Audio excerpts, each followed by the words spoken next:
Pension కానుక గొప్పగా ఇచ్చేస్తున్నానని చెప్పి అనేక రకాలుగా ప్రకటనలు కోట్లాది రూపాయలు ప్రజాసొమ్ముని అడ్వర్టైజ్మెంట్ రూపంలో తన పత్రిక అయిన సాక్షి ద్వారా ఇచ్చుకోవడం చూస్తూ ఉంటే చాలా హాస్యాస్పదంగా ఉంది. సుమారు ఇప్పుడు ఈ పెన్షన్లకు సంబంధించినటువంటి అడ్వర్టైజ్మెంట్కే 100 కోట్లు ఖర్చు చేసినటువంటి విషయాన్ని ఈ సందర్భంగా తెలియజేస్తున్నా.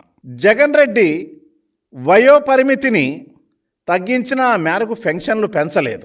గత 5 ఏళ్లలో పెంచింది కేవలం 10 లక్షలు పెన్షన్లే అయ్యా, కేవలం 10 లక్షల పెన్షన్లు పెంచాడు. అదే చంద్రబాబు నాయుడు గారి టైంలో 34 లక్షల మందికి పెన్షన్లు అందుతుంటే ఆయన ఒక 20 లక్షలు పెంచి 54 లక్షల పెన్షన్లని చంద్రబాబు నాయుడు గారు 2014-2019 పీరియడ్లో ఇవ్వటం జరిగిన విషయాన్ని ఈ సందర్భంగా నేను గుర్తు చేస్తూ ఉన్నాను.